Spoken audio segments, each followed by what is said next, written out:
wanna fight with my nightmares. Bodies in the room, but I'm not there. I should feel more, but I don't care. Gripping this knife, but I'm not scared. Karma coming at me, kamikaze. Falling on my focus, feeling foggy. Guessing all my demons just caught me. Calling for my conscience, stop me. Another round, it's a vicious cycle. It's a long way down, looking down from the tightrope. 5, 4, 3, 2, 1. One more drink till I'm done. I just wanna have fun. I'ma burn like the sun. 5, 4, 3, 2, 1. One last call and we're done. Now I'm back on the run. At least I'm not the only one.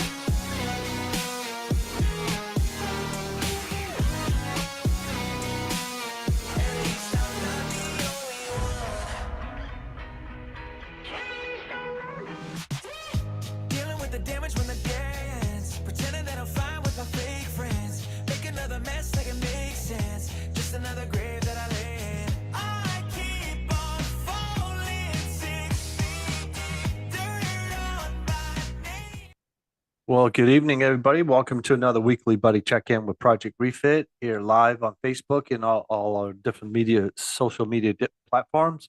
So if you're checking us out live, please take a look at us at projectrefit.us. Go over and take a look at the different programs we offer our veterans, first responders, and their families. And while you're visiting the website, please don't forget to hit that little blue button at the top right-hand corner to become a monthly donor. Monthly donor, $25 or more will get you a dog tag in our mobile command base. I am also a monthly donor. Also, if you have any questions or you would like to participate within Project Refit, hit that little blue button down at the bottom right-hand corner and open up the lines of communication with us. We do monitor the Facebook DMs and everything, so take a look at us. And also, with tonight's topic, we get into some serious topics throughout the weeks and everything. So I figured we kind of change it up a little bit. That's why I didn't give out the topic last week before we ended the show. So tonight's topic is, what do you miss from your time in service, if anything? So I'll go ahead and I'll get us started. And just remember, all the participants, if you want to join in and respond to the question tonight and participate in the conversation, don't forget you're on mute. So the things that I miss while in the service, I'm going to say structure. It's the structure while in the military was very defined, especially with the jobs that I did in the military. But I found that was beginning to be a little bit harder to keep that structure once I retired. I think I was very disciplined after the first year after retirement. And then one day I just sat there and thought to myself, what the heck are you doing? Why are you still doing this? Why are you still getting up at old dark 30 and everything else and staying up until old dark 30 and have a regiment? But I was like, man, you're retired. You're supposed to enjoy life. So I started to enjoy life. Not saying I still have some structure, but that's one thing I do miss. And there's a lot of things I don't miss. Trust me, there is a lot of things. So who would like to chime in next? I see we got a couple new our participants. Hey, Scotty, I don't know. You must have read my mind, because I actually did a post on this morning on LinkedIn on this very topic. Like, what do I miss from the military? You're kidding me. No, I swear to God. So, actually what spawned the thought was actually Beth.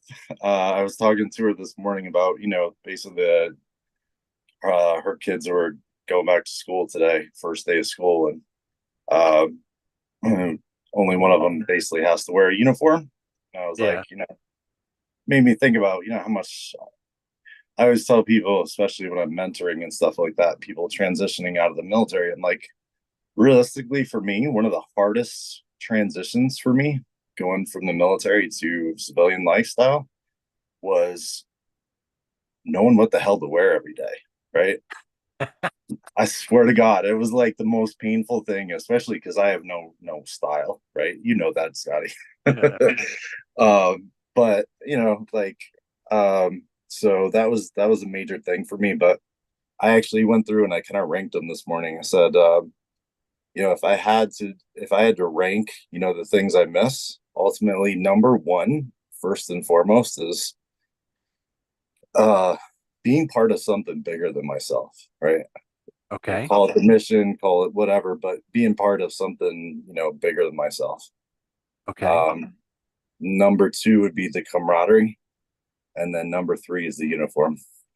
Yeah. Camaraderie. And that I think that's important, to have that sense of belonging and like, you call it fire team, squad, team, whatever, but I think that's vital. If you're having a problem deciding what you want to wear, man, you come on down to Florida, man. It's flip flops and shorts all the time down here, man. No shirt, no nothing, just flip flops and shirt. I mean, flip flops and shorts and sunglasses, man, and you're good to go, You're a jerk. Thanks. man. Jimmy does that in North Carolina. I can barely get that man to wear sleeves, even in the winter. Yeah. I've seen him in pants 4 times last year. Yeah, I got a buddy of mine, Eric, a good ranger buddy of mine. Man, I'll be out there, because I don't do well in cold weather, and it does get cold here. We get that breeze off the Gulf on the Panhandle here, and it's a bone chilling cold during the wintertime. But he's always wearing shorts, man, shorts and and a hoodie and everything. And I'm like, dude, don't you ever wear any pants? Oh man, as often as he wears shorts, he ain't tan. Can you believe that? He's not tan. He's You, white as a ghost, man. Me, I'm tan as it can get, man. And I just want to shout out to James Corbett. He just said the dude. Shout out to James, one of our founders of Project Refit.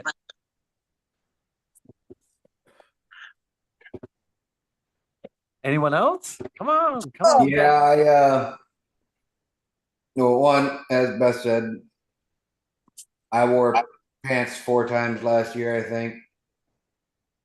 And I was kind of forced to do that. We were living in Texas at the time, and then for 3 years prior to that, living in Ohio, it didn't matter if there's 3 or 6 foot of snow on the ground. I would go out in a croc, a pair of jean shorts, and a hoodie at most.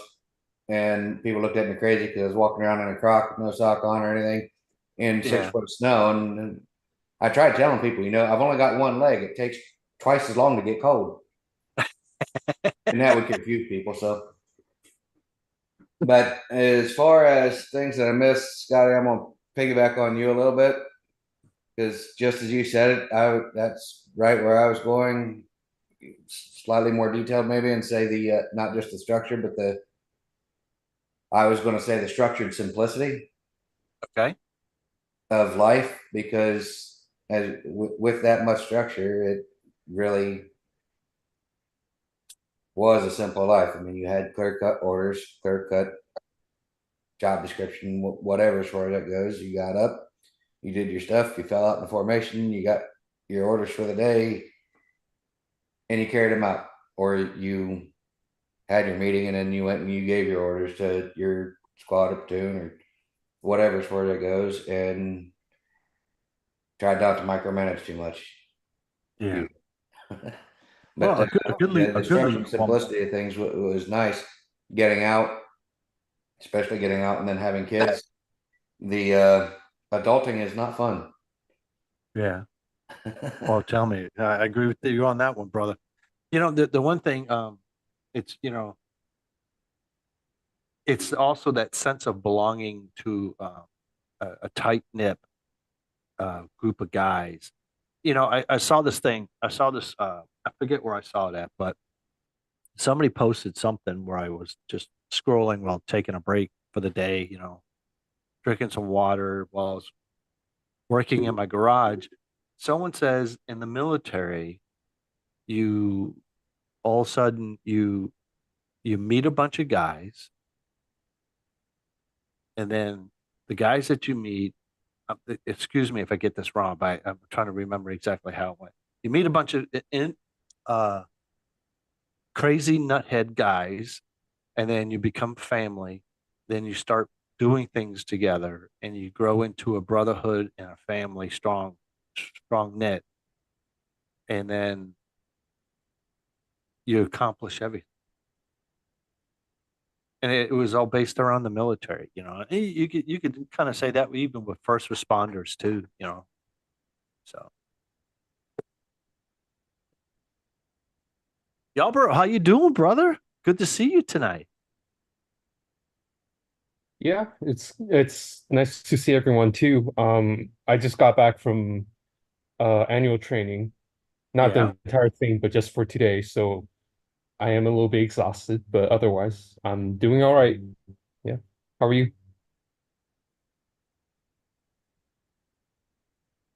Doing pretty good. Doing pretty good. You wanna fill in on well, you're still active duty. No, still reserves. Oh, well, I still consider that active duty. Reserves, Oh, National okay. Guards, you know. Still, you know, even though, Close whatever enough. it is, you're still uh I see we got some new participants tonight. Chris Jones, would you like to participate, or would you like to you just checking us out tonight to get the feel of the room?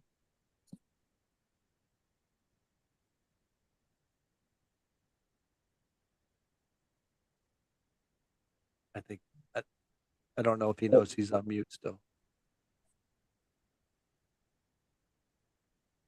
Okay, well, I'm gonna take that he's checking us out, trying to get the feel of the room, get his safe space, comfort. Hey, comfort level is always a plus. Um, Same thing with Mike. You here just observing tonight too, or okay, not a problem, not a problem, not a problem. Jeremy, how you doing, man? What do you miss from being in the military, if any? Um, too much to list. You Sad to miss say. you miss it all? I miss having a place, Okay, having a point, and being recognized. okay. That's perfectly valid. That's a valid, serious valid points, man. I think a lot of us veterans feel the same way. Even first responders, I believe they feel the same way too. They're tight knit too, just as much as the military. I can relate to you, Jeremy. Oh, it looks like Chris Jones. He's took his self off mute. You checking us out tonight, Chris? Or I am checking you folks out, but if you want me to comment, since I figured out the mute thing, yeah, I can comment. I'll tell you what. Before you comment, if you want to comment on tonight's topic, you just want to fill us in a little bit about yourself. Oh, oh, I don't know. It's a let's see. Um, well, for me, I don't know. I served back in the 85 to 91, did Desert Storm. I was in the reserves, Okay. Marine Corps. Or So did the Desert Storm thing, came back, it seems like, with the whole thing of the combat, that seems like the epitome of my existence, as far as, one of the most important features in my life, good or bad. And when you have that sense of purpose on that big scale, you get to the point of thinking like, what else can match the magnitude of what you have just done, being in the military, so it's kind of hard to mimic that as far as, trying to find another purpose to that magnitude. So as I came back to work, I'm just trying to find my, figure out where I fit in, everything else, and just, and things just was difficult. So in trying to find a structure, I just beat myself up trying to, just um, stay on that course, with the discipline and the structure and the working out and the drinking and the working out and the drinking, Yeah. but I was structured with the family. So, Yeah. just kept it. Well, I'm from a strong Baptist family. Not that I'm overly practicing, in the religion. Had my parents back then too to help me through sometimes, but Right. other than that, just purpose, just finding purpose in life now, creating some organizations and stuff like that, trying to create examples that I want to see and moving forward with that, and just making a big statement now throughout my community, throughout my state, and trying to make it a national thing. Okay. Well, just to let you know, Chris, you do have a spot here. You're always welcome.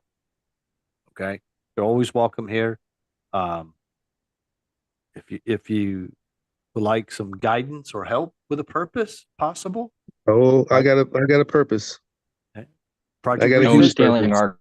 our crowns.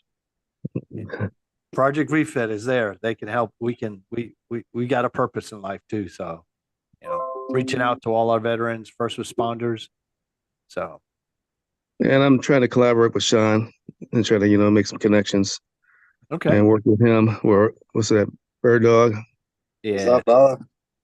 Good to see you, man. So Yeah, Scotty, Chris is awesome dude. He's plugged me into the veteran community here in Iowa, like pretty seamlessly. So, Oh, wait a minute. That's the guy that was in the photo that you sent me in the car. yeah. Okay. Okay. Okay. Chris You actually didn't read him all the text messages back and forth that we were doing, did you? some no. Remember, we're live. Yeah, dark side. Yeah, we Chris actually does a really great thing with coffee and camaraderie. He's got coffee and camaraderie, events kind of set up all over Iowa and stuff, and just getting people together and having coffee and just talking, man. So, and then if anybody needs resources or info, he tries to help them out. And let me give you a little background and detail of what coffee and camaraderie is. I don't want to take up too much of the time. No, take all the But, time in the world, brother. Well, as I was, I was working at John Deere plant here in Iowa. I got injured and trying to figure out my, next direction and my next purpose, because I used to work out a lot. And then I had a hip replacement, back surgery. So I'm trying to figure out what can I do now since I'm disabled, So I figured, it's time to get involved, figure out, my benefits and whatever else, time to pay attention to that stuff, And, because I was probably going to be less to fund. So I wanted to kind of go through the process of, get my benefits, now. First of all, you have to figure out if you deserve them or not. So, and for me, there was nothing really kind of to help you through guidance and how you move how you move forward to go through the process, dealing with the VSOs and whatever else. They didn't really have the time for me, as much. So what I wanted to do is create the example that I wanted to see. So I started Coffee and Camaraderie, where we, as veterans, would talk with each other. We share coffee, maybe donuts, and then we figure out moving forward with our processes and benefits. And I would work with the VSOs to get information to the veterans, to kind of comfort them, to help with mental health and, just coping mechanisms, all those things, to create this platform for other veterans to kind of talk about what's going on in their world, and all these businesses or groups to kind of share what they got going on for the veterans in the veteran community. But what it is just, a bunch of resources and fellowship and camaraderie, and just a place where you can feel comfortable, without the alcohol, the talking of too much religion or politics, just kind of like a safe space.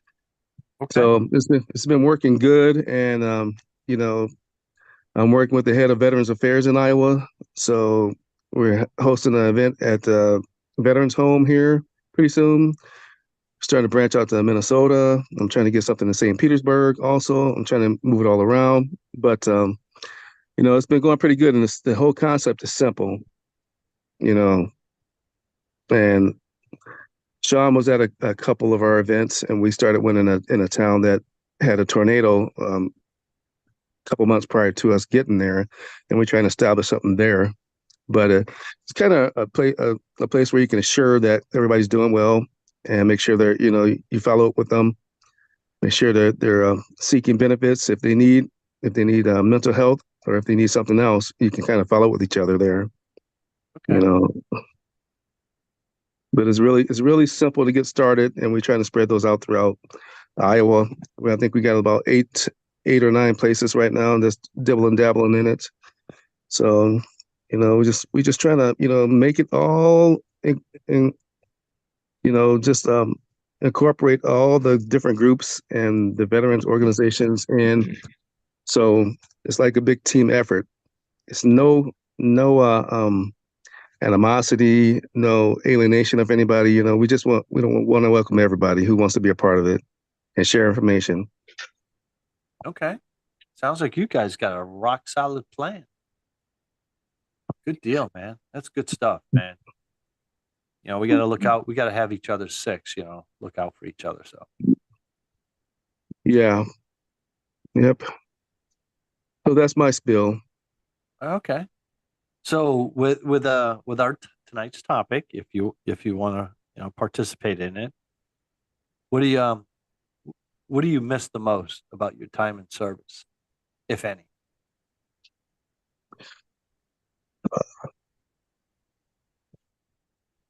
Just the magnitude of the missions, serving a purpose bigger than yourself. And then some. I can't say the liberty, because when I was playing softball, we did liberty, and we kind of kicked it like liberty. So, just the purposes. Just serving those purpose on that big scale. Nothing can take the place of that. Right. That's deep, man. That's deep. Okay. Because the thing about it, some people wait their whole life to figure out, what their purpose can be, and serving something, a purpose, to that magnitude. But those who've been in the military, you get to experience that, and once you get a taste of it, it's like it's not about the sacrifice. It's just about just being able to, that adrenaline and everything else, those endorphins kicking in, and feeling that sense of pride and purpose again. That's what it is. I think somebody was telling me that a lot of us veterans, because of that endorphins kicking in, we're always like seeking that next high, that adrenaline rush. We're always seeking it, trying to find something to top, to keep that adrenaline rush going. So I can relate to that. Boy, I can relate to that a lot. It's like we just came back from a retreat in Colorado. Now the Colorado retreat's a little different from some of the other retreats that they have. But the Colorado retreat is more of a how can you say, it's a team building type of thing retreat with the veterans and first responders that go, and it's a major adrenaline rush. So, I mean, you kind of get that, feel, that feed, you fed it, and it's just like, you just soak it up, man. It was good, man. I loved it. I needed it. I felt like part of a fire team again. So it was great. And of course, the other retreats, that's one thing I like about Project Refit with the retreats. Every retreat is different, serves a different purpose, for everybody. Like one retreat might be really a really soul searching, deep type of retreat to where you really do some soul searching, you know. And then, other ones are not as extreme. Like the one I went to, the Poconos, that was a good retreat also. It was a mixture between adrenaline rush and and a deep soul searching retreat, you know. So Beth, do you want to chime in on tonight's topic? I'm sure. I'm not a veteran, but was a military brat. So, this has been in my life. And then, of course, all the volunteer work I've done. I think to piggyback off Sean, the uniform, also, you have your medals, your accomplishments. There's a certain respect when you see somebody with certain stripes that is given in the military that you then, when you get out, you just blend in. You guys aren't the type to, boast about, oh, I'm this or that. You usually shy away from being called a hero. I think there's that falling kind of in the shadows that affects, like my husband has affected my dad. Going back into the civilian world after being in for 9, 20 years, whatever, you served. Yeah. That transition from the military life to civilian life, I can only speak for myself. That transition for me was a very difficult transition. Um, when I first got out of the military, when I retired out of the military, um, I went through, I would say, a handful of jobs. Because I was in a position of authority in the military, and I was so used to being able to just give orders, you know, and my guys executed.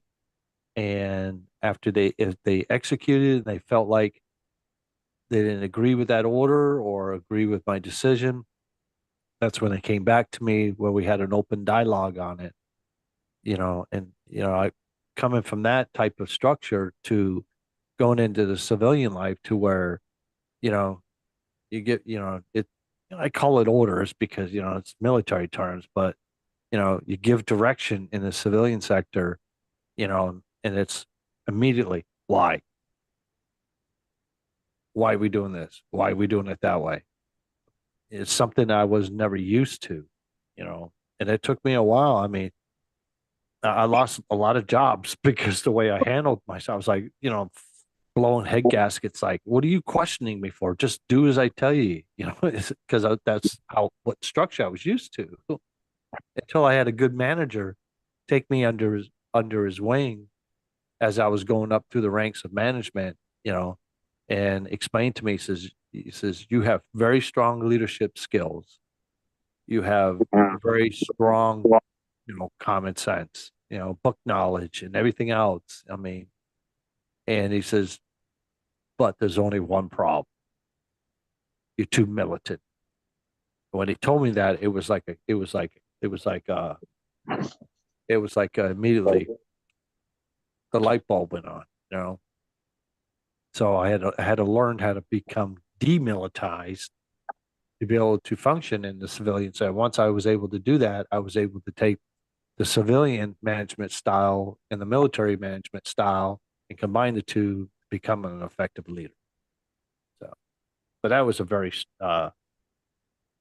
hard time for me. And plus, you come from the military being somebody, and then you go into the civilian sector and you're starting right at the freaking bottom of the barrel again, and you have to work up. That's to me, for me, I'll be honest with you, that was a serious mind fuck. Psychologically, it played a major trip on. You start, Absolutely. it's like, you start double guessing yourself, your self worth, your capabilities. It's crazy. So that's the one thing I missed a lot about the military. It was, it's that fine structure in a nutshell. When it came to everything. So Can I chime in real quick about Sure, something like go that? ahead. So another thing that I really miss is, just everybody just having the same rules to follow, without the favoritisms and things like that. You Oh know, yeah. it seems like, there's a sense of entitlement and just, you know, just getting over without making the effort. And that really bothers me. It's like, I mean, you're talking about accountability and performance and things like that. Everybody had to seem like they was graded on the same scale, Right. you know. And you bust your ass, you do what you had to do to work. And if you wanted to get extra, you work harder. If you want to get extra rank, whatever, you work harder. You prove yourself. You make a difference. You do what you can. Right. So, and Uh, it just seems like it's out in the civilian world. It's like who you know and things like that. You could be the biggest piece of shit and get away with everything. And still, it just sucks. That's Yeah. all I can say. And even, I hate the label that, hate to say military, civilian life or civilian sector, but it's the facts, you know.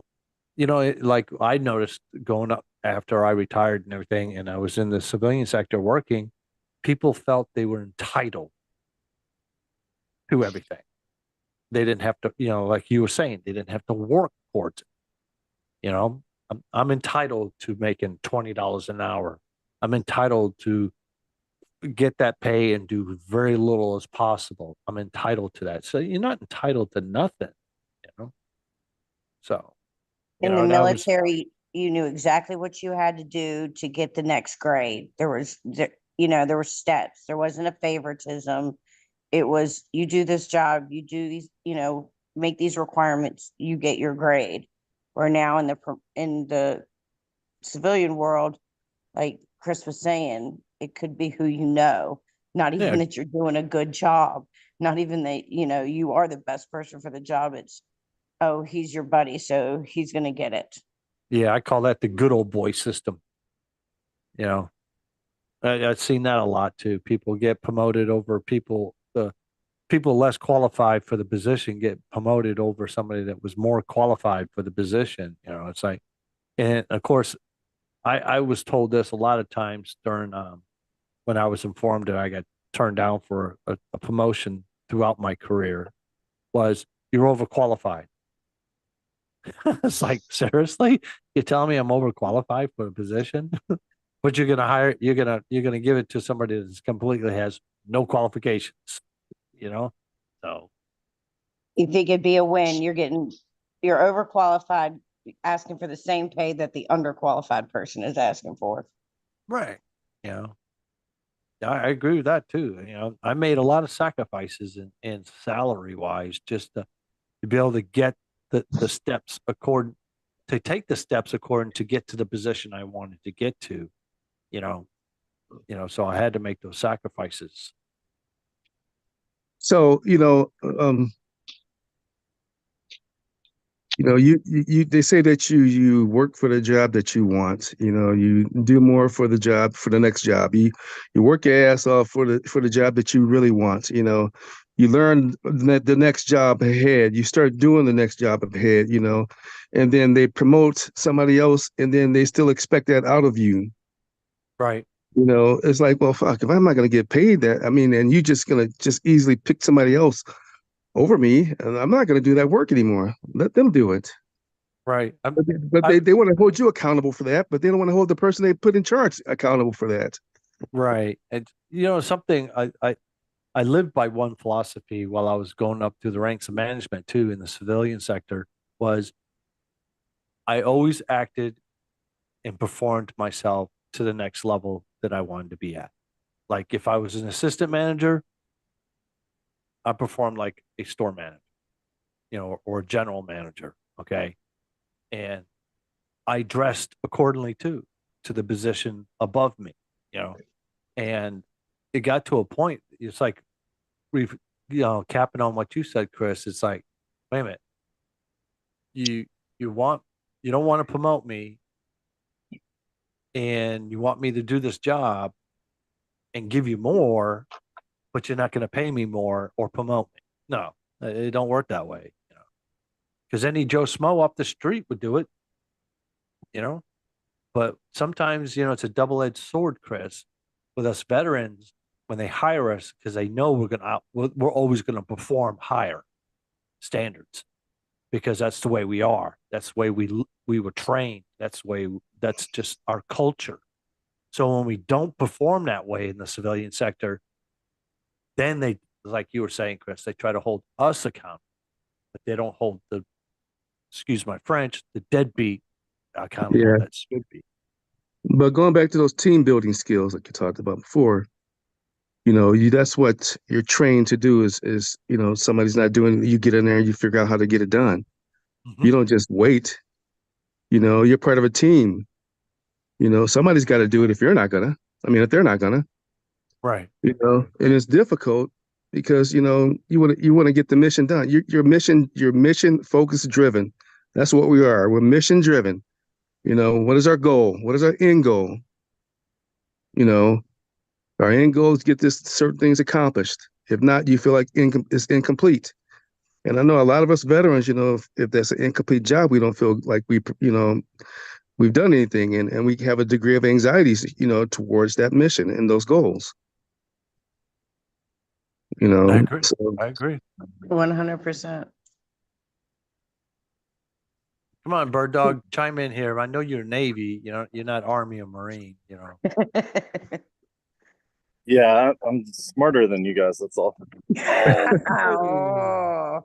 Wait a minute. There's no Air Force in here right now, so no, you ain't the smart one in the room. Oh, wait a minute. We don't have Space Force in here either.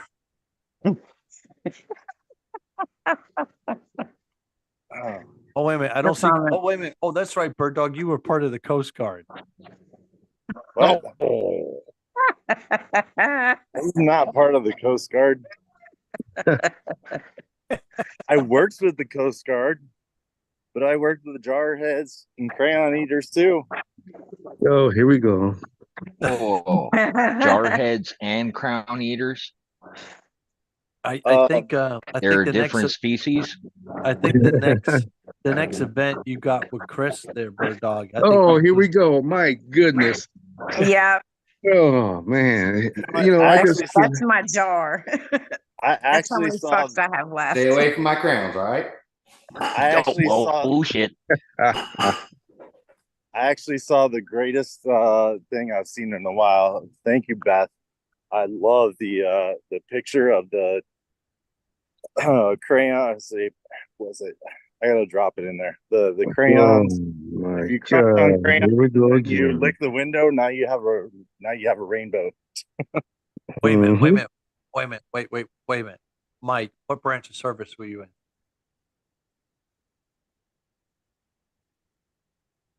Army? To shake your head, Army?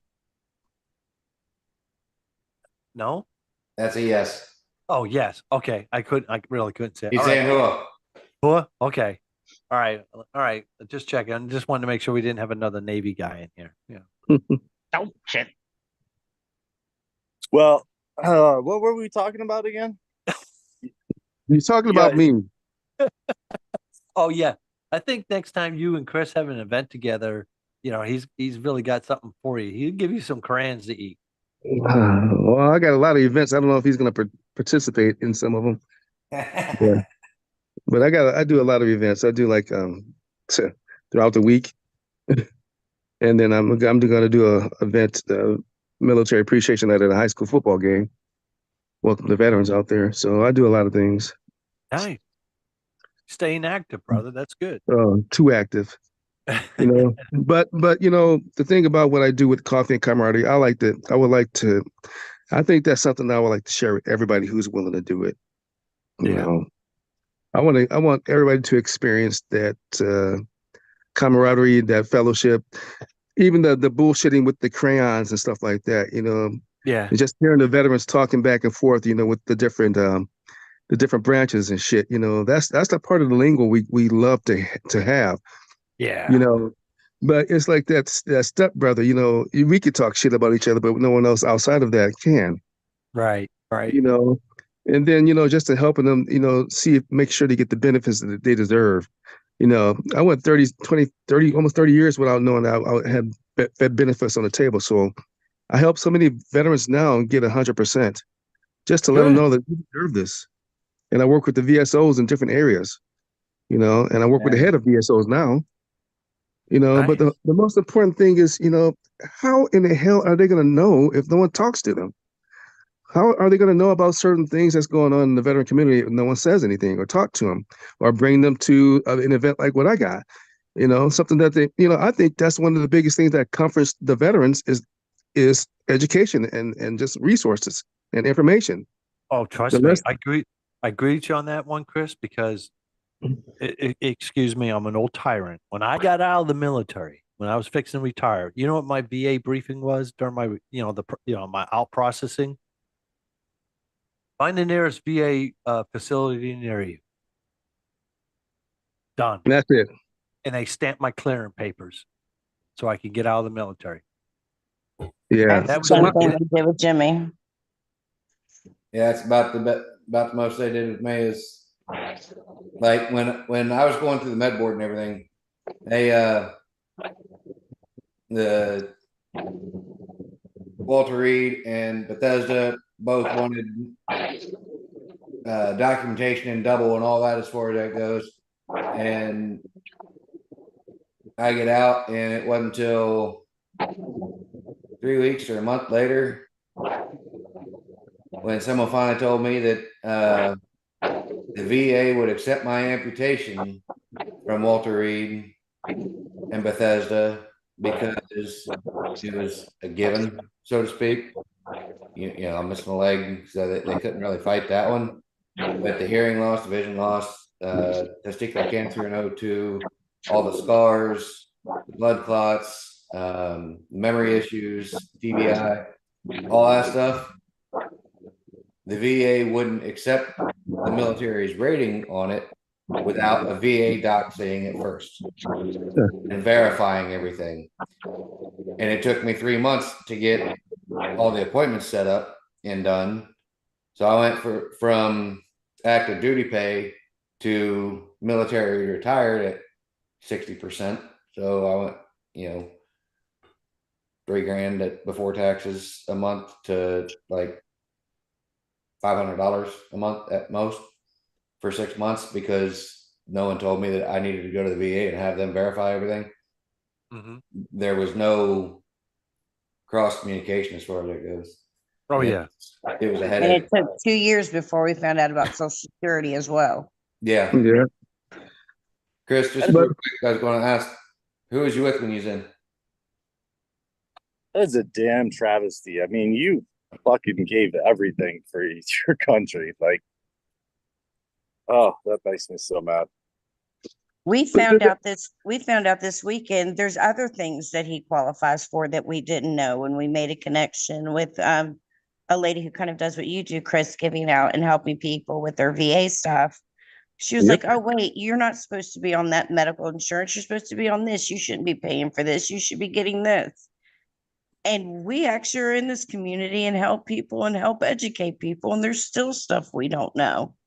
Yep. And that's why we go to the VSOs. And because they got all the information and we hook up with all these different other agencies.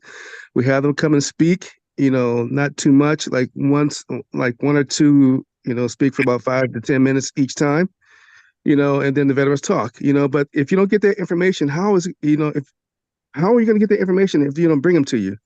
I mean, they're overwhelmed at the VSOs, where they do the claims. They're overwhelmed there. They're not going to, tell you what's going on. So we got to be creative. We got to look out for ourselves. If we don't do it, who else is going to do it for us? I agree 100%. To go back to our question, one of the things that as an active duty wife, when Jimmy was in the hospital, the camaraderie, you would meet somebody and it would be like you knew them for 20 years. They know things about what you're going through that nobody else understands, even our family. Jimmy just celebrated his 20-year alive day. And his family still doesn't understand the complications Jimmy has and the limitations he has and the things I have to do for him. They just see him as Jimmy. And there's, So are you his care provider? yes, I'm his Oh, caretaker. Do you get paid for that? Nope, because he's not an invalid. He can dress himself, so we Well, automatically get there's this stuff. there's 7 factors that he has to clear to, for you to, you could possibly get paid for that. Does he need help with his medication or taking his pills or going to I keep appointments? track of everything because he has short-term memory loss. One of our Well, issues is there's no reason why you shouldn't be able to qualify for that. That's ridiculous. You should go in there. we actually got declined on it the first time we applied for it. yeah, and we just haven't Apply appealed again. because it was during the issues with them taking people off the caretaker list, like that have triple amputees and stuff like that. They were removing them and they went to Congress and stopped it. So we were just waiting for them to revamp it, but we are looking at going to do it again. Yeah, I would stay on their asses about that. That's ridiculous. Especially if you gotta make sure that you're around the house all the time to take care of things, just in case somebody slip up. Or even you, Jimmy, you talking about you got TBI? He's rated for the symptom, but not the actual injury. Yeah, I've got a percentage for being 90% deaf in my left ear. I've got vision issues, but there's nothing wrong with my eyes. It's all from the scarring. I had But you have short-term memory issues. I mean, that's yes, and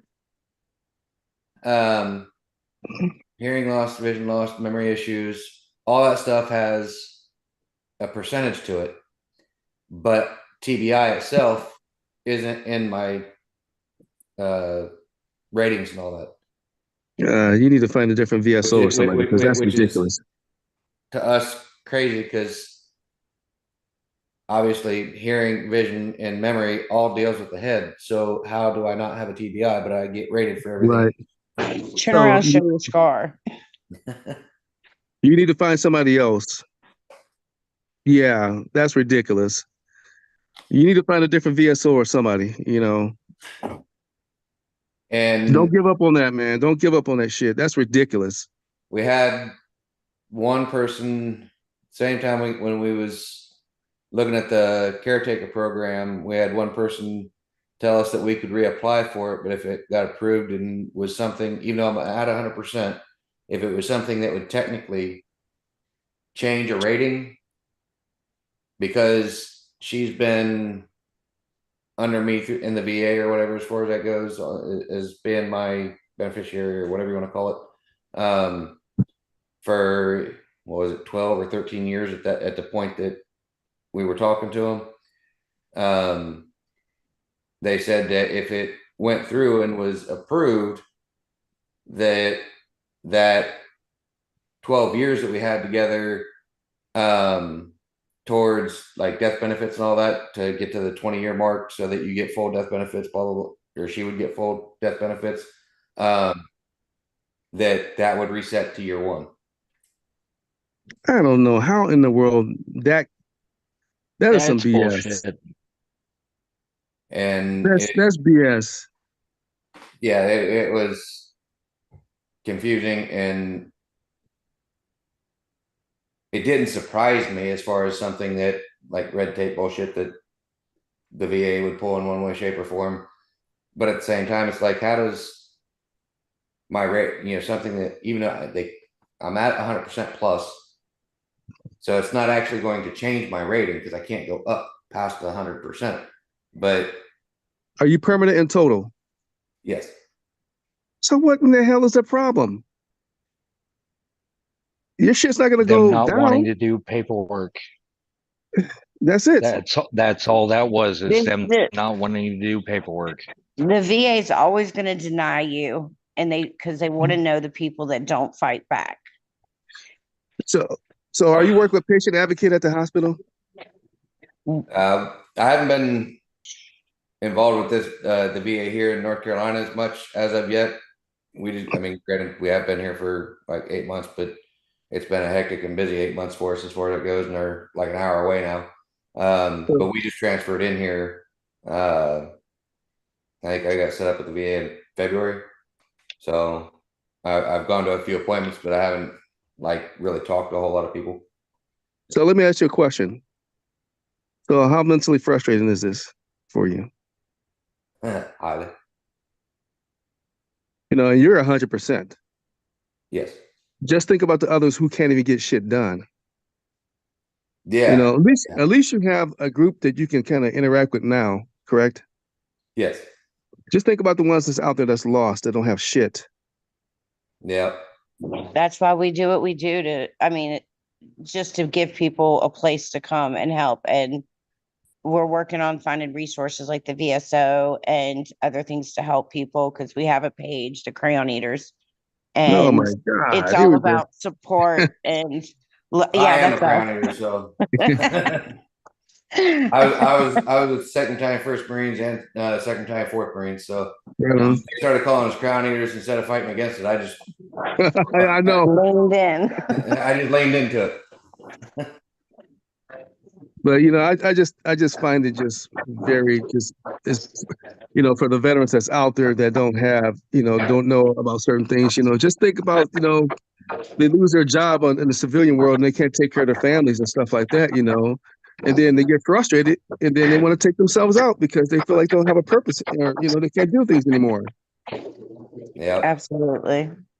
It's a shame. It's a shame, but I have found working with other veterans, we can get so much accomplished working together. Yep, And that's what we exactly. have to do. We have to work together. We can't keep tearing each other down. We have to uplift each other, give each other resources, don't hoard resources. I love how you hand them out and that's what we're all about, is helping our veterans emotionally and hopefully with resources as well. And follow up with it too, because that's important also. You can't just, you know, Yeah. I it's think important. we've let our own stuff slide because we've been so involved in the community and working with others, because we are so blessed. We have gotten so many amazing opportunities, and been blessed in so many ways that we just want to pay it forward with other veterans. And that's Well, why we worked with keep Project. networking and reaching out to the community and stuff like that. Just build up your veteran community and whatever you can do, you Yeah, know. because we just had a question pop up from our Lincoln page. Somebody was asking a question: have you talked to anyone about what they call aid in attendance or homebound? I really don't know what Jamie is talking about. If I you have a would, friend who's homebound also. yeah, He wouldn't qualify. He isn't homebound, but aid and assistance, I know it's a two-parter. He may qualify for, but we definitely need to, we met someone this weekend that we're gonna work with and keep, looking at our VA's benefits and hopefully getting Jimmy taken care of, but also taking that person and handing out her to our other veterans who are going, like you said. We are lucky. We have 100%. There are people who have 30% that deserve 100%. And those are, I think a lot of people are scared to go and try to get their ratings changed because they're told that your ratings can go down. That's a big thing that goes around in our community, that people are told if you try to fight your rating, you could lose You can ask for an increase. You know, that's ridiculous, you know, and it might be ridiculous, but it's a fact.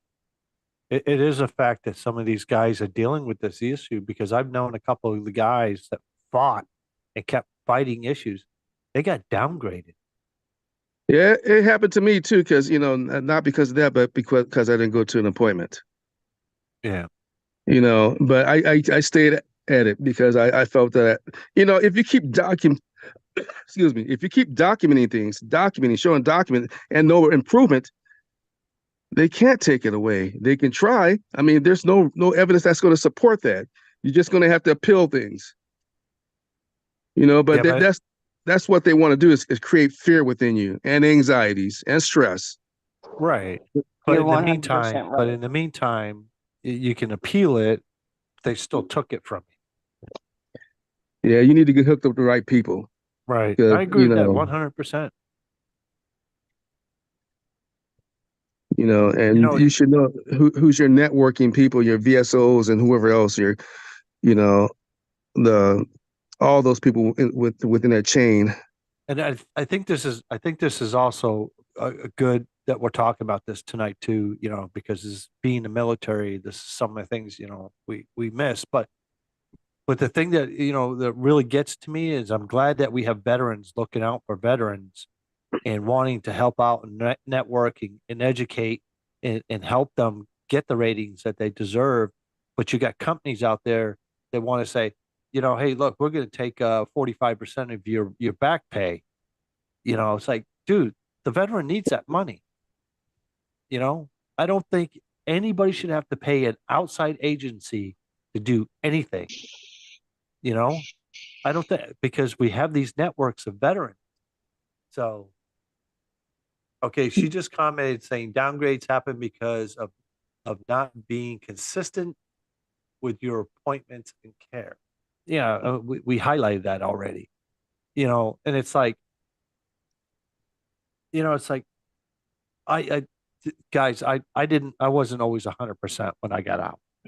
Okay. I had to fight to get to my 100%. And I went through several agencies that were like, well, now, okay, you owe us $6,000 because we got you 10% more. It's like, oh my God, really? Are you kidding me? So, I just disagree with all these agencies out there trying to take the veteran's money when the veteran needs that money. He's And the sad counting on thing that is money. a lot of veterans will take that deal because they're so desperate to get the rest of it. Oh yeah. Yeah. And they're banking on that. So this is what I've done. I've went to the VA hospital and I cursed out the veterans, well, the patient advocate a couple times.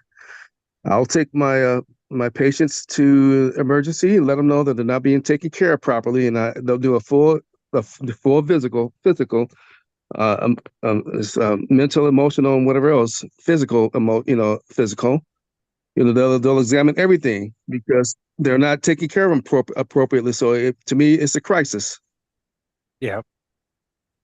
So I'll take them there, and then I there's times where I had some conferences with the administration because I was not going to take no for no answer because they're not doing their job appropriately. I have nothing to lose. Right. It's like one of my experiences with the VA here. I went in to had something added to my list of issues, as they call them. And when I was in there with the VSO, I told her, I wanted to add my tinnitus and everything else to my list in my TBI and everything. Not once did that girl take her eyes off the computer and look at me. All she did was just hear what I was saying, print stuff out, and just handed it over to me. And here I'm looking at all these forums, and I'm like, okay, what am I supposed to do with all this stuff? She goes, you need to fill them out. I said, that's why I'm here, to get the help to fill these forms out, because I don't know, It's overwhelming and right. frustrating for you. But then she says, then she tells me, oh, you can Google it. Okay. Oh no. I went from 0 to 1,000.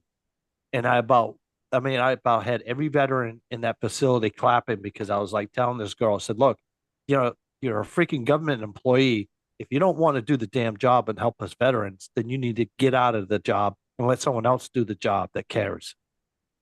Well, sometimes you got to do that. I almost got my primary care had to come out and give me a shot to like calm me down and stuff, sedate me a little bit because the VA police almost put the cuffs on me. He was ready to tase me. I was that pissed. And the sad thing is, there are really good case managers out there that really do care. We had an amazing case manager who really worked to try to get us my caregiver pay. But there's so much red tape they have to go through. It makes it difficult for them to do what they need to do for you guys and for us as caregivers. And it's really sad to see that you guys have to claw your way to get what's rightfully yours. You know, you made a oath to take care of our country, and in return, our country made an oath to take care of you guys, and it's Not not after. being done. Not after. Not Not after. Yep. Okay, guys, everybody just hold your thoughts for 1 second. We're at the top of the hour. So if you're watching this live on Facebook or any of our live streams that we're doing right now on social media, please go over to projectrefit.us, check out the different programs that Project Refit offers veterans, first responders, and their families. Tonight's topic, we're talking about what we miss out of the military. Now we're getting into a little bit deeper conversation about VA after the military. This is the reasons why we miss what we did in the service. But don't forget, while you're on the website, go to that little blue button at the top right-hand corner, hit that donate button, donate $25 or more, get you a dog tag hung in our command base. I am a monthly donor myself. And if you have any questions or would like to open up a lines of communication, hit that little blue button at the bottom right, chat. Chat with us. We monitor everything. We'll get back to you as soon as we can. So we are on our second hour. So go ahead, guys, with your thoughts. I apologize that, but we were at the top of the hour. I had to get that out. Can I take a Squirrel. minute to circle back to my answer on, well, not so much my answer on tonight's topic, but looking at the notes here or whatever as far as it goes. Would say In a that, quarter mile, turn right onto West 7th Avenue. okay, I'll turn left here in just a second. Bring back coffee. Looking at the notes here or whatever made me realize usually when I come on, I would say as far as green, yellow, and red, I would almost always say green, but I won't say red. I guess maybe in between yellow and red as far as that goes. Orange. Okay. Thursday before Beth and I went on live on another show, found out one of my Marines from my platoon that while I was over there passed in a motorcycle accident. His funeral's on the 29th, and not sure if y'all are religious or into praying or whatever, but if you are, if you wouldn't mind saying a prayer for his family, that'd be great. But we unfortunately lost another Marine to a motorcycle accident. So Just do a moment of silence.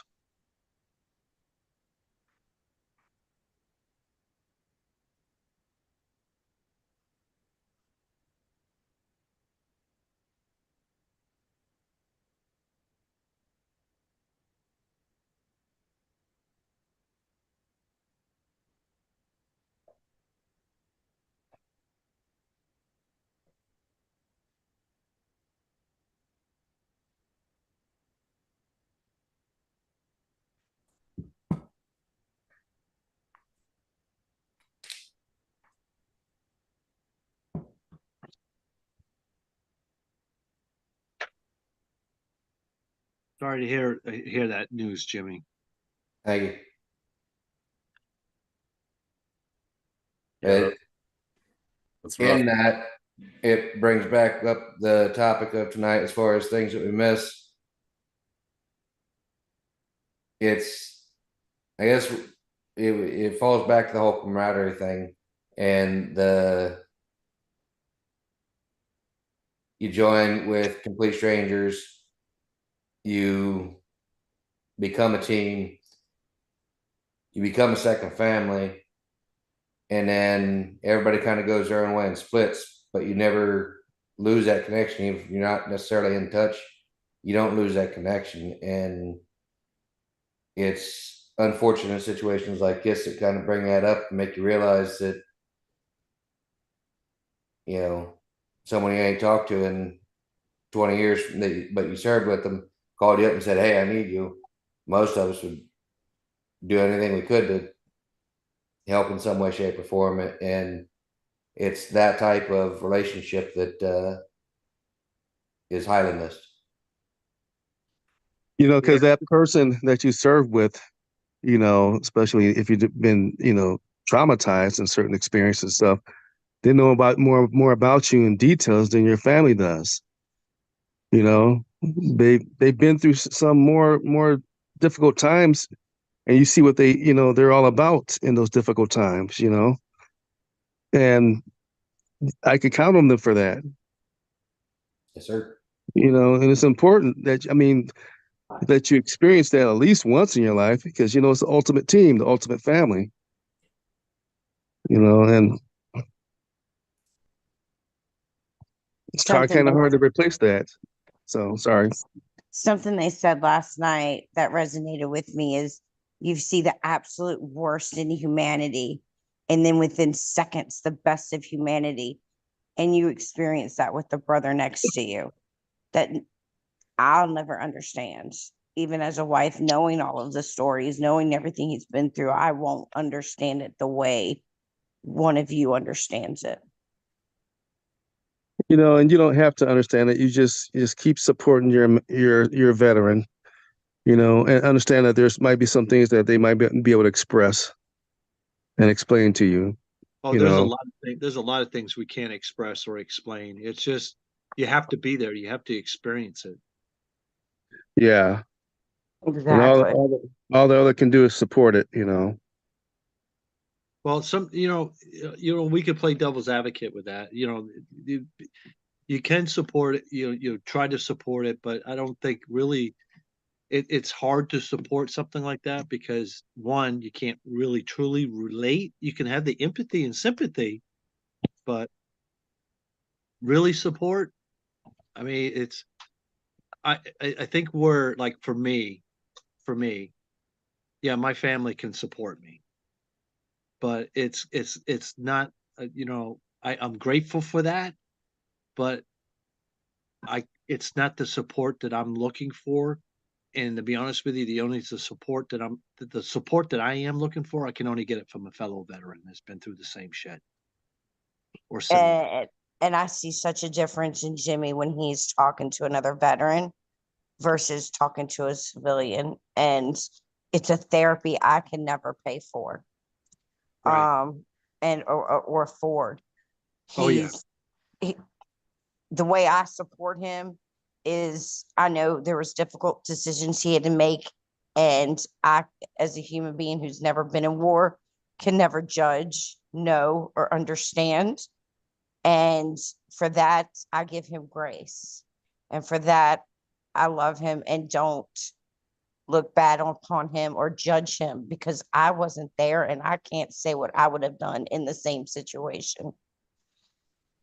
And that's important because you'd have to be his peace. You know, you have to be Yes. the calm among the storm. And that's the Yeah. support that's needed. You don't have to understand. You just be there, you know, if you need somebody to cry on or have going through certain emotions, you know, because you're not going to understand it. Or if they have a trigger, it happens, anniversary dates pop up, you know, you don't understand it. Why are you crying? You know, I don't know. But you're there with them. You're not going to leave him. You're not gonna chew his ass because you know you're fucking weird. You need help. You're not gonna just badmouth them and make them feel worse. And that happens a lot. Yeah, there's times Jimmy has moments, he has PTSD, so there's triggers. And with us having, and he's a very stern talker, he's more like that drill instructor type. So when he gets mad and yells, my kids get scared. So we have a thing where I look at him and say, go to the garage. And he can go out there and yell, scream, hit the bag, do whatever he wants. But When it's a way we've been able to work through it so it doesn't affect our children. Right, which I think that's very healthy, Beth. Ray, go ahead and chime in on this one, Ray.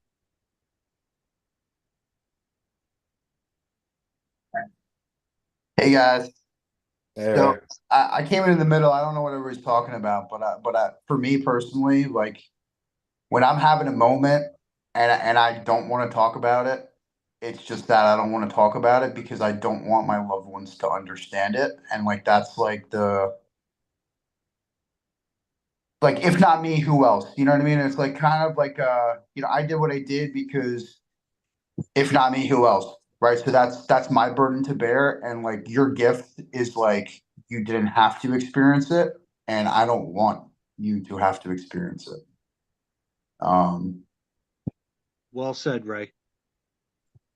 That makes perfect sense because you don't want nobody Yeah. else to experience your hell. Not even the hell. It's just like there's shit that I've seen, and like yeah, there's plenty of things I could have did better, but I was doing the best with what I had as a 20-year-old man. Right. So like I'm not gonna second guess some of the things or feel bad about it. And like there's some things that I did that like I struggle with sometimes. Well, Um and that's moral. Some could be moral injury and some could be guilt.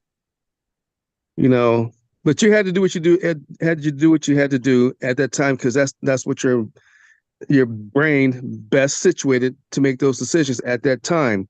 You can't contradict that. You know, you can't change that. yeah, but at the same token, like, as human beings, like our my in my opinion, our purpose in being here is to grow and to evolve and learn from things, right? So it's like the same thing you just said, like you can't tear apart decisions that you made when you didn't have what you have now. You know what I mean? So like Yeah. we're kind of saying the same thing. But like to my original point, it was more so like I don't want to visit that upon my family, Yeah. my Right. significant other, my children, right? And like there's just some things that I'll keep to myself, and I'll have that conversation with somebody who had a similar experience.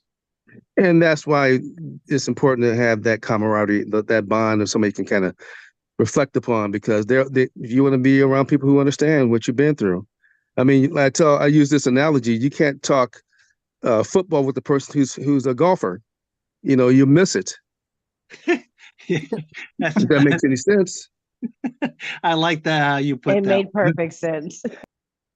You know, so the thing about it, you don't want to half the time you don't want to go through the emotions. They don't understand the tendencies or anything else that you might be expressing or explaining to them. It's like they're not going to get it. So why even put them through that? You know, why even put yourself through that frustration? Hell yeah, dude! I love you because it's literally yeah. You can have a conversation with somebody that's going to understand it right from the get go, and you don't have to explain all the ancillary shit that you wouldn't want to explain to begin with. I mean, because I learned that, explaining certain things to certain people, it just makes me more frustrating. It's like, what the Yeah, fuck? Can't you understand? It's like, why am I even talking to you about it? yeah. There's You a know, baseline. We don't have to go from A to G. We can start and go right to Z. and that's why I created the coffee and camaraderie events because it works. But I'm sorry, but it's you guys. You guys are doing what you need to do for your own survival. Just keep it expanding upon what you're doing. It's important and it's therapeutic. You know, just be proud that you have somebody that understands what you're dealing with, not dealing with, but understand that you have some things going on that's just hard for you to explain or express to anybody. At least you had that community. Want the light on? Jimmy went through a hard time with survivor's guilt. Huh? Yeah. So, you know what I tell him about survivor's guilt? I said, that person next to me died because he didn't want me to die. He wanted, he fought and sacrificed so others could live. You don't want everybody to die with you. Yeah, the part for me that was the survivor's guilt was the day prior to getting hit. One of my Marines that passed had found out he was going to be a father. Oh, shit. On the sat phone. So when Beth told me that she was pregnant with our first, obviously I was ecstatic, but at the same time it hit me hard because I'd never thought about or planned on having kids. And now here I am having kids, and one of my Marines kids is growing up without their dad. So it's always one that is in the back of my mind. And I know all the logical, nothing you could do or whatever you want to say as far as that goes. Yeah. That doesn't help or it doesn't negate the fact that the thoughts and feelings are still there in the back of my mind. I just try and I've always tried to, do the best that I can, be the best father that I can, in honor of, at minimum, in honor of, my Marine who passed and their kid. So I don't know if I was I'm gonna say, sorry. saying, I was gonna say, don't know if I'm saying it quite right, but yeah, go ahead. I was gonna say that's what you want to do in honor of that person that sacrificed. You want to live your best life moving forward. You don't want to live with no regrets. You live, because your Marine don't want you to be suffering anymore. He wants the best for you. That's what the sacrifice is all about, right? Right. He don't want you dwelling. I did this for you, my fellow Marines. I did this. I don't want you to die with me. I want you to live on. Yeah. Tell my story. I know One of the things we're doing or Jimmy's doing, and I'm helping him with, is he's actually working to get in contact with the son because he'll be 21 soon. He could be in the military, but Jimmy's going to write him a letter. And I think that will help him and the wife as well. So we're working with his unit to reach out to them. Because I think it will really help Jimmy if he can get those expressions out. He's a writer. So being able to write and tell this son about his dad will be an amazing gift for him, I think. I agree with Both that of them. 100%. Sarah Long, just want to shout out to you. And Tor, what's up? Jimmy, he said that was a valid point you made. And I don't know who Austin, the Super G, is. So we'll move on. But just trying to keep the online guys messaging us involved with our conversation too, guys. Yeah, I know that's Brother. I was just gonna mention, I know James, our founder. That's one thing I know he always likes to tell people is to honor their memory with life. Yes. So Yes, he does. Who'd we just lose?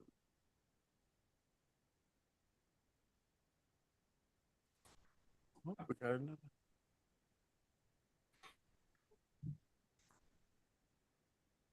Lawrence Tower. Lawrence Tower, how you doing, brother?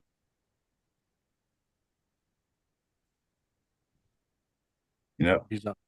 Oh, there he is. Got a camera. You just check in, getting the feel of the room there, Lawrence. You're on mute, brother. Yeah, you're on mute.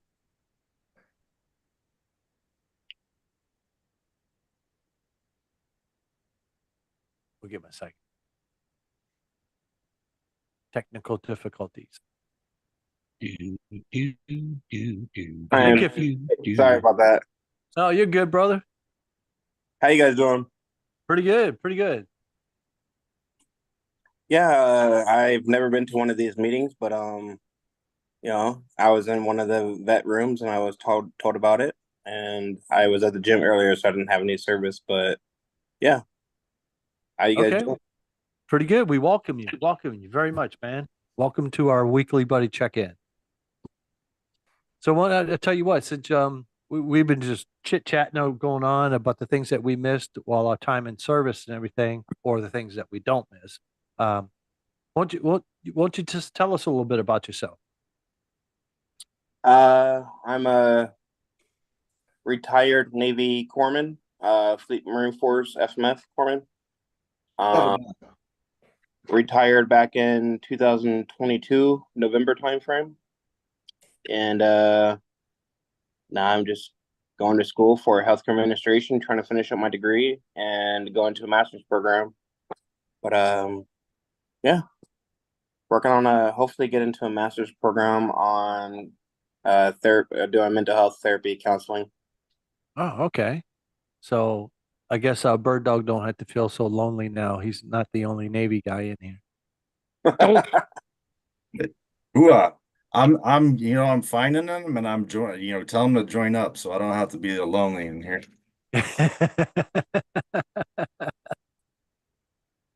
Yeah, pretty soon we're gonna outnumber all of you guys. Well, we got I know we got definitely 4 Army guys in here and what, 2 Marines, 2 Marines and two, yeah, 2 Navy. Oh, excuse me, Coast Guard.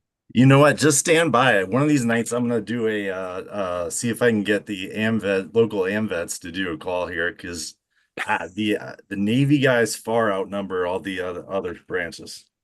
Okay. Right in middle, you think in the middle of the country it'd be the opposite, but no. We got more swabbies here than you can believe. Bird Dog, this background's for you. So Ray, what do you miss about your time in service? Skip me for a little bit. I'm gonna shower. Oh, okay, no problem, brother.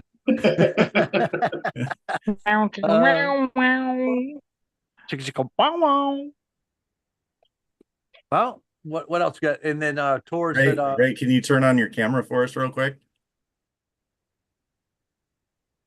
Just a quick peek. Lower.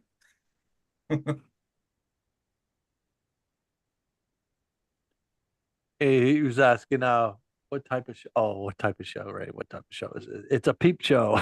Got a fellow Marine asking what type of show this is, Ray. All exclusive sausage fest. I'm gonna need about 50 baht from everybody. Hey, I'm in here. It's not a complete sausage fest. It's getting pretty. Although mine might be bigger than some. Oh, well, what are your pronouns, honey? Oh shit. Well, at least we know we got one catcher out of all these pitchers.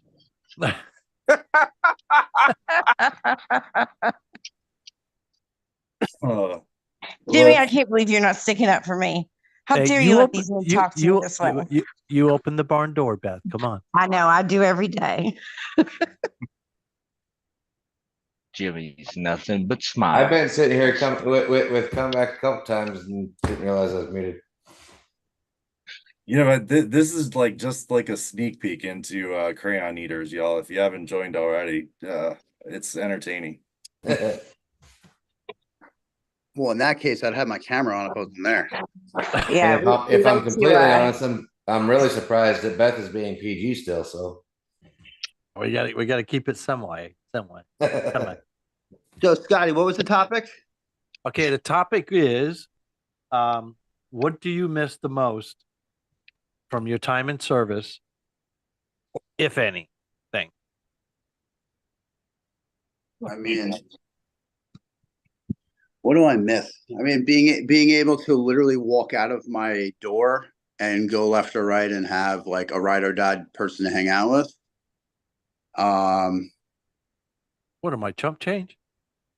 I mean, you're all the way in Florida, dude. I'm still. Yeah, that's a plane ride. I'm still look. You can still look to the left, and I'm still going to be there. Yeah, that's right. You're right. Yeah. It's just more complicated. Someone get Scott a puppy. So also, I don't know. I heard something about a puppy, and I'm like, wait, what? Squirrel? Yeah, someone get Scott a puppy. He's feeling lonely. Yeah, I know. Fills out a place out of all those retirees down in Florida. Oh yeah. Ain't you running late for the shuffleboard? He's a young retiree, so it's a little weird, right? I don't think he's old. Bullshit. He's not old enough to go to the Fun 55 plus community, so he's got to just hang out where he's at. I'm over 55, Ray. I was trying to give you a little I know. pass here. I appreciate it. I appreciate it, man. I appreciate that. Failure. The base that I was on in Japan, that's probably the thing that I missed the most is that base, because I had a beautiful beach like 100 yards away from my building, and that was our beach. You know, it's funny that you say that. I had just gotten back from Camp Pendleton. I was stationed at Camp Pendleton when I very first joined the military, and went to Camp Delmar. You ever been to Camp Delmar, Camp Pendleton? Yeah, I was there for like 11 months in the student status. That beach is pretty dope. Yeah, man. Like I just went there like a week ago with my son. We flew out from Texas over there for his braces, and took him to the beach. It was just nostalgic, just being back. You know, where I was first brought into the military back in 2005. So it was a good time. I got a general question for everybody because someone made a comment on our live feed. Who in here misses the chow hall? I miss how cheap Which that one? Conus or Oconus? It depends. Deployed chow hall or duty station chow hall? Because deployed chow hall kicked ass. Duty station chow hall sucked. What branch were you in for deployed chow hall? Look, some of the best food I ever ate in the Army was when I was deployed. Oh my gosh! When the fuck do we get ice cream? This was also. You had ice cream in the freaking chow hall in the field? When cooks actually cooked. Jimmy eats MREs for like by choice. There's a whole kitchen, there's a whole fridge, there's the pantry's full, and if there's a box of MREs, that boy's eating them for lunch. Hey, the new ones are a lot better than what they had when we was in. So, Jimmy, well, we got a shame. You gotta move. You gotta move on to Mountain House, bro. Balad Air Base had a 4-star DFAC along both sides of the airfield. Yeah, you must have had a lot of providing stars. Catered meals every you night. You probably had a lot of stars stationed there. Balad also had a bunch of explosive cells at the PX. Yeah. I would have to say for me, it was the Garrison Chow Hall that was better than my deployment because my deployment Chow Hall was freaking MREs and C-Rats. Oh. Yeah, you're old. The two West Packs that I went on ship was actually really nice because I hung out with a lot of the guys from H&S Company that were cooks, so I never had to wait in line, and I never actually ate what was on the chow line. They went back and made handmade stuff fresh for almost every meal as far as it goes. So yeah, that part of the chow hall I do miss because, like I say, it wasn't just what everybody else was eating. We ate the actual good stuff. They'd go up to this up to the chief's mess or up to the officer's mess, one or the other, and get all the good ingredients and bring it back down and whip up something good for 4 or 5 of us, and we just have a good meal. I think that's one thing I liked about being a corpsman was because I was medical for green side and blue side, like Marines. We'd always get to hook up in the hall. Like they always bring us cakes and all this other shit. So fuck yeah. Kids. What was that, Austin? Oh, fat kids. Sorry, I had a cough. Oh, fat kids. I'll say this: the worst chow hall I ever had was in Afghanistan, which was on our COD, because we had the Mexican cook who fucked up tacos. Like, how the fuck do you fuck up tacos? How do you fuck up your own nationality's food? Oh shit! And here's what it looked like after chow. Oh, it's Taco night on that cop was worse than Taco Bell on a Friday night after you've been drinking.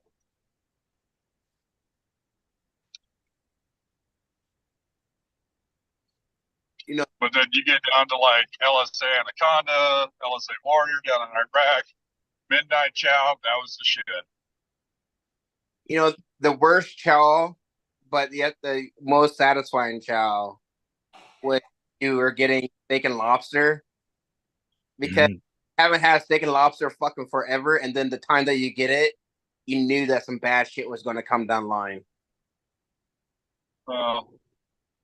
Remember Steak being and out. lobster. I remember We got leather and rubber. That was what we got for steak and lobster. We got leather and fucking rubber. Well, I guess the Marine Corps had a little bit better funding than the Army did. Well, you guys also had Navy Cooks. No, we had my first deployment or first Westpac was in Kuwait training for 30 days, and the cooks had a tent set up out in one of the training areas, and I forget what they're called, but they're these big stainless steel, basically steam heaters, and it's what they heat up these metal cans that look like old C-Rat cans, but they're just a bigger version of C-Rat. And they would heat them up and then pour them into the hot wets vats, and that's what we had for chow. That was the nastiest shit I've ever eaten. Mystery meat from the 1950s. It's still not expired. Enjoy dinner. So, question: does anybody have stomach issues for eating all the fucking Army chow? What was that, Ray?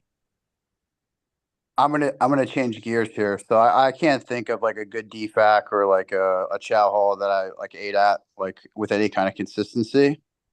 But I will say the best meal that I had in Afghanistan was we left our patrol base for my patrol base was a platoon of Marines and a platoon of ANA.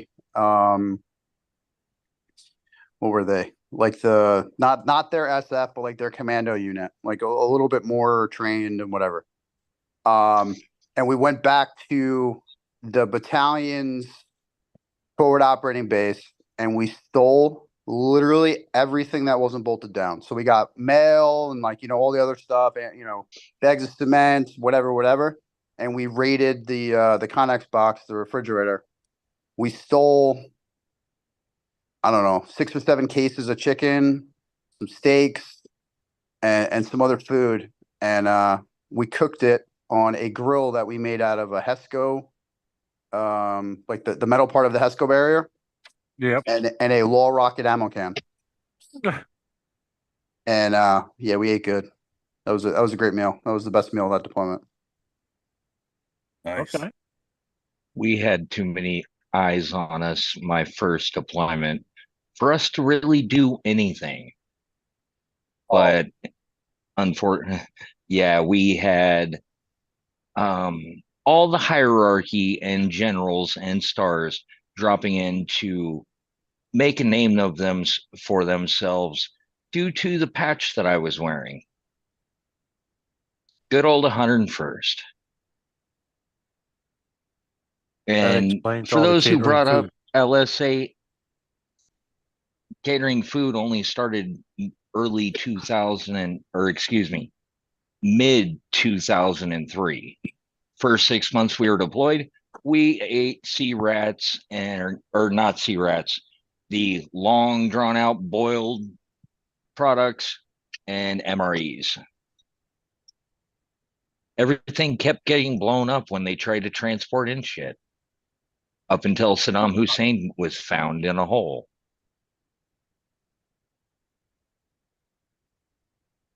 Then all the budgeting went to, hey, we're going to paint everything and be graffiti artists. Command dictated.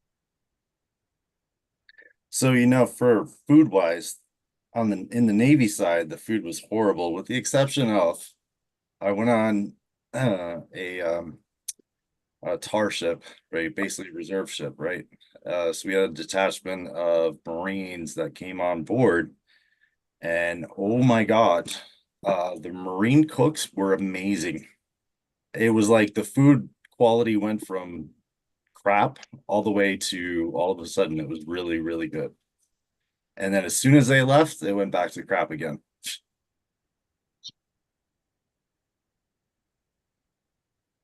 You know what the secret ingredient was, right? No, I don't want to know. Nope. Crayons. White Crayons. sauce. There was some man-made tartar sauce. I was trying to stick with the PG theme. I was just going to say crayons, but So this weekend I had to drive my girlfriend and her daughter down to Salt Lake, drop the daughter off at college. And we had stay at a Best Western, pretty nice, actually decent hotel. But we get up on Friday morning for their breakfast. First time I've ever eaten hotel breakfast in my life. And it was Army sausages, Army eggs, and Army fucking hash browns. And my girl, she used to be married to an Air Force guy. So she's used to get better food. But her daughter looks up and is like, what is this stuff? I'm like, oh, this is Army food right here. This is the same shit we would have had out in the field, except our hash browns were better.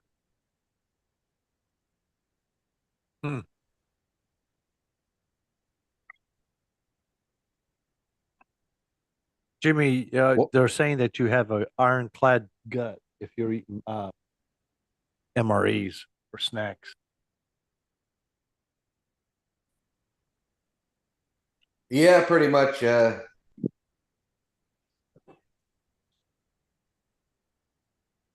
that's about the best I can say. Pretty much that and a heightened sense of smell. So Yeah, might have killed off some of the taste buds too. yeah, I think so. Have you Yes. had a country captain's chicken MRE? What is the hell's that? It's a chicken MRE. I've never heard of that. Like a captain's chicken emery. Country captain's chicken. What, It was in the and- same series of MREs that red beans and rice, Cajun beans and rice, and a few other things were in 2003 to 2006. That's what I was going to say. I remember the red beans and rice, but I never heard of the country chicken. Country captain's chicken. Yeah, they must have phased that out. It was in the same batch with the beef ravioli. They phased a lot of that shit out. Well, my company or my battalion was third shop. We got the last of everything. So yeah, probably. But it was new to us for freaking 2 years. The worst MREs though were the old brown ones, the dark brown ones, when they had the Beef stew. ham and cheese omelet or something like that. Oh yeah, beef stew and the The beef spaghetti. stew, the chicken stew, the chicken and Yep. rice, Yeah, pork with rice and barbecue sauce. Those are all ones that everybody fought over. The four Yep. fingers of death. The You guys are dating yourselves, man. I know. The Frankfurters. Hey, wait a minute. I didn't think you caught on, Lawrence, when I said sea rats. Well, for sea rats, damn, that's more like, yeah, that's some old school shit. Yeah, tell me about it. I had at least I think it was about a year and about maybe 4 months worth of sea rats before they went over to the MREs. Mm. Yeah. Yeah. I love sea rats though. Sea rats with a bomb. Yeah, I don't think I started eating MREs until like 2006 time frame because I went to boot camp in 2005 December. Yeah. Now you gotta tell me, Scotty, because I'm like, I feel like I've heard of sea rats, but I don't know the difference between sea rats and MREs. Okay. Sea rats came in a box. They came in little round cans. Okay. And you had a P38 to open them. Came with a fucking cigarette. I remember And- those. My dad had those. And cigarettes came in it. It's old. I mean, it's old fashioned, dude. I mean, the stuff is like shelf. I mean, it could, dude, if somebody still had sea rats, man, it'd still be edible right now. It's like a cross. Half the meat in there is a cross between Spam and Vienna sausages. Yep. And they came in the same type of cans. Yeah. So yeah, I mean, and it came in If you left a little box, and it was if nicely you left packed. the meat out too long, you might hear meow. Tor said that the jambalaya was the best MRE. I don't know if I had that one. Agreed. I don't remember the cheeseburger one that he's talking about. See, it got to the point where we were eating MRE so much that we didn't even care about the main meal. We just cared about the fucking candies that came in that shit. Candy, the crackers, peanut butter, the cheese, the jelly. So Just you could at least avoid the you could chocolate save the mint pound cake. you could save the peanut butter and jelly. So when they brought you freaking that one hot meal and it had bread, you can make a peanut butter and jelly sandwich out of it. Just avoid the chocolate mint pound cake. Oh, I remember when they had like the orange Kool-Aid flavor and the vanilla shake mix, and you make like popsicles and shit. Yep. Mike, you're on mute. You're on mute, Mike.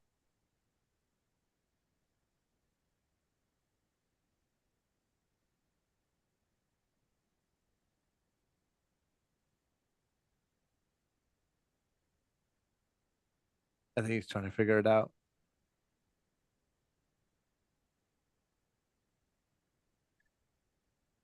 If you're on your phone, Mike, it should just tap the bottom of your screen. Right there, you got it. There you go. Oh, no. Y'all know peanut butter is combustible, right? Yeah. Yeah, I found that out by throwing my MRE in a bonfire barrel. Wait, I didn't know peanut butter was combustible. Yep. If you have a peanut butter packet in your MRE and you throw it in the bonfire barrel, you're going to get covered in peanut butter.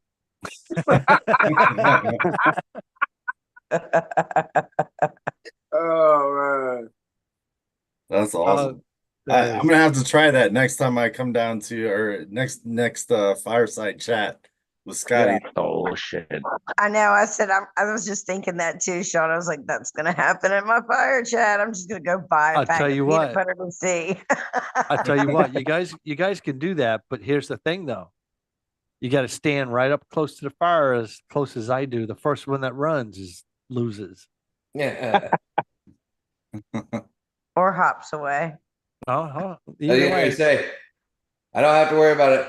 I'll just wait until they all start to run. I'll trip them with my crutches and then move.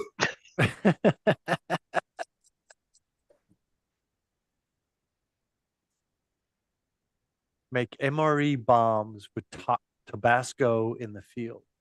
Yeah. How the heck you do that? So what MRE you heater. take a small plastic bottle and you take the MRE heater. pour the stuff in the MRE heater in the plastic bottle. You take a couple things of the Tabasco sauce and use it instead of water, and maybe just a touch of water to get enough in there. Put the lid on it, shake it up. Once it starts steaming, pop that lid off, and you've got your own homemade CS gas. No kidding. I'm gonna have to try that out clearage too. on demand. I had I a have to, You throw that in a we had tent, a you'll clear kid on my everybody. second Westpac got NJP'd because he took a bunch of the MRE heaters, poured the stuff in a bottle like that, and then he took some medical tape and taped like 3 glow sticks to the water bottle, poke holes in it so that they would come apart easier. Poured some water in there, shook it up, and then tossed it into the female's hooch. So it blew up and blew Chemlite juice all over these chicks that were sleeping. They came running out. Yeah, he didn't get away with it though.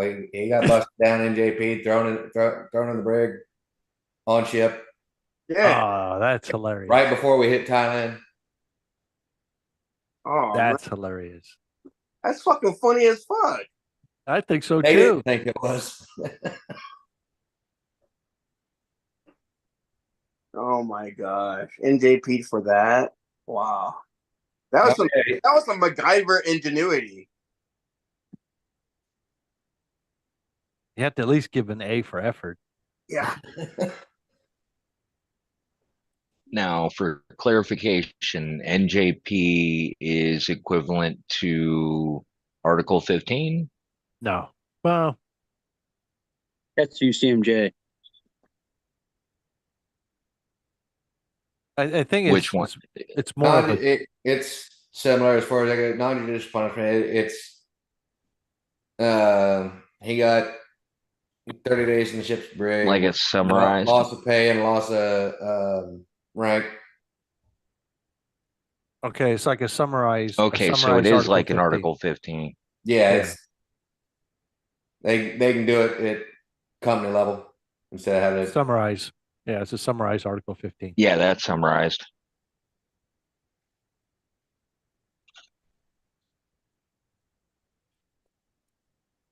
You kept saying NJP. I'm like, what the hell is NJP? Oh, summarized Article 15. Oh, okay.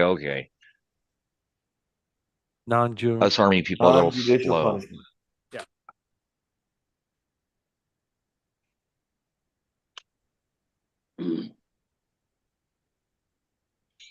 Oh my God. I'm so exhausted tonight. All right, guys, come on, keep it going. Let's keep talking. Well, I have to go. I've got to get the kids ready for school, but I just want to pre-warn you and also ask for you guys to support. I'm getting ready to quit smoking. So if I'm a bitch for the next couple of weeks, excuse me, but I also need your support so I can quit after pneumonia and not being able to breathe. I can't picture myself on oxygen. So I've decided. That should be support enough.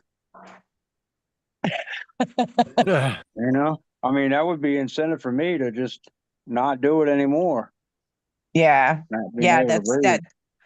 Well, I'm just pre-warning you. I'm gonna probably be going through withdrawal, so Oh, I okay. might be a little moody. That's all. Yeah, well, we'll I'll tell help you you what. along. I'll Pray tell you for what, Jimmy. Beth. I'll tell you what. Yeah, I pray for Jimmy. But I'll tell you what, Beth. I want to quit smoking too. So I'll tell you what. I'll make a pact with you. I'll do it with you at the same time. Will you? Fuck Oh, yeah. that will be amazing, Scotty. Oh my I didn't God. decide if I was doing that much. Few women on the show. Has he done this before, Sean? Is that what you're saying?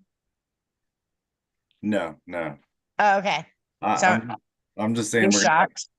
2 bitchy women on the show now.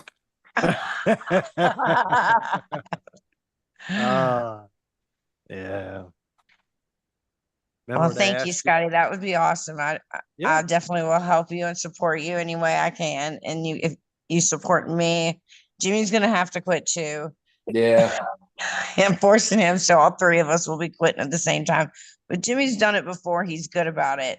I usually have only ever done it like when I was pregnant and stuff, and then COVID hit, and then I vaped for years.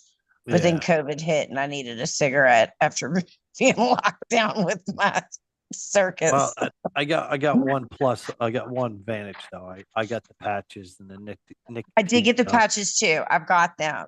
So that's why I'm saying I'm going to be going through withdrawals, but I've got the patches, so it shouldn't be too bad. I got the nicotine. You get the nicotine gum because, like, first thing in the morning, you want that morning cigarette. You pop that gum to get that nicotine rush. All It right. takes a little time for that the Patch to start working. Yeah. Okay, cool. I'll definitely pick some gum up too. Yeah. Well, it looks like everybody's dropping off. And Yeah, we got everybody's 10 tired minutes left. tonight. Yeah, it's no problem. We can end this 10 minutes early tonight. It's no biggie. People got things to do. So I'll tell Today you was what. the first day of school for the kids, so yeah, understandable. We just got back to school, so we're just trying to figure out how to get back in the swing of things. I really want to take a week off and relax, but that's not an option right now. Yeah, that's understandable. Well, overly enjoyed the summer vacation where we could sleep in. Now it's back to getting up at 5 o'clock in the morning. Yeah. I just wanted to check in real quick. Mike, how you doing, brother? Doing good? I'm okay. I got some things I can talk to you about later on, but yeah, some things that so a couple of updates is all really. Yeah, you got my number, brother. Just reach out anytime. I'll probably call you tomorrow night. Okay. Okay. Sounds good. All right. Thanks, man. Yep. All right, so I'll tell you what, guys, we're just going to go ahead and close it out tonight. Everybody, it's a general consensus. So if you were watching us live on Facebook or any of the other live social networks that we're on, please don't forget to go over, take a look at projectrefit.us, take a look at the different programs that we offer our veterans and first responders and their families. And please don't forget to hit that little blue button at the top right-hand corner, become one of our monthly donors, $25 or more. I think Cam's home. Get you a dog tag hung in our mobile command base. And if you have any questions or you like to participate within Project Refit, go ahead and hit that little blue button down at the bottom right-hand corner, the chat, open up the lines of communication with us. So once again, my name is Scotty. I'm your host tonight. This is your weekly buddy check-in with Project Refit. And with that being said, ladies and gentlemen, we're going to go ahead and close it out. So stand by.